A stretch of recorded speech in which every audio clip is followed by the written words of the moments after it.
ನಿಮ್ಗೆ lower back pain, ಮಂಡಿ ನೋವು ಅಥವಾ ಪಾದ ಏನಾದ್ರು ನೋವ್ತಾ ಇದ್ರೆ ಅದಕ್ಕೆ ಏಜ್ ಫ್ಯಾಕ್ಟರ್ ಅಂತ ಅನ್ಕೊಂಡಿದ್ರೆ ಈ ವಿಡಿಯೋನ ಕಂಪ್ಲೀಟ್ ಆಗಿ ನೋಡಿ. ನಿಮ್ಮ ಪೇನು ಯಾಕೆ ಆಗ್ತಾ ಇದೆ, ಹೆಂಗೆ ಕ್ಯೂರ್ ಮಾಡ್ಬೋದು ಅಂತ ಹೇಳ್ತೀನಿ. ಸೊ ಇಲ್ಲಿ ಒಬ್ಬ ಒಬೀಸ್ ಪರ್ಸನ್, ತುಂಬಾನೇ ಓವರ್ ವೇಟ್ ಇರೋ ಪರ್ಸನ್ ಎಕ್ಸ್ರೇ ನೋಡ್ತಾ ಇರ್ಬೋದು. ಅಲ್ಲಿ ಆ ಸಣ್ಣ ಮೂಳೆಗಳು ಅಷ್ಟೊಂದು ದೇಹನ ಹೊತ್ಕೊಂಡು ಪ್ರತಿದಿನ ತಿರುಗಾಡ್ತಾ ಇದೆ. ಸೊ ಅದ್ರ ಕೈಲಿ ಹೆಂಗಾಗುತ್ತೆ? ಅದೇ ಕಾರಣಕ್ಕೆ ನಿಮ್ಗೆ ಈ ರೀತಿ ಪೇನ್ ಕಾಣಿಸ್ತಿದೆ. ನೀವು ಒಂದ್ಸತಿ ವೆಯ್ಟ್ ಲಾಸ್ ಆದ ನಂತರ ಎಲ್ಲಾ ಪೇನು, ಕಾಯಿಲೆಗಳು ಮಂಗಮಯ ಆಗುತ್ತೆ.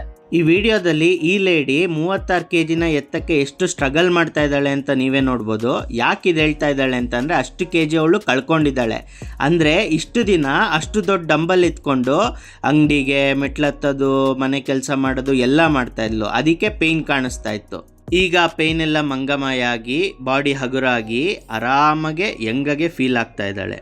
ಸೊ ಡಿಸೈಡ್ ಮಾಡಿ, ನ್ಯೂ ಇಯರ್ಗೆ ನಿಮ್ಮ ಫಿಟ್ನೆಸ್ ಜರ್ನಿ ಶುರು ಮಾಡಿಕೊಂಡು ಪ್ರತಿ ವರ್ಷನೂ ಪೋಸ್ಟ್ಪೋನ್ ಮಾಡ್ತೀರಾ, ಅಥವಾ ಇವತ್ತೇ ಶುರು ಮಾಡಿ ನ್ಯೂ ಇಯರ್ಗೆ ಫಿಟ್ ಆಗಿ ಹೊಸ ವ್ಯಕ್ತಿಯಾಗಿ ಚೇಂಜ್ ಆಗ್ತೀರಾ ಅಂತ.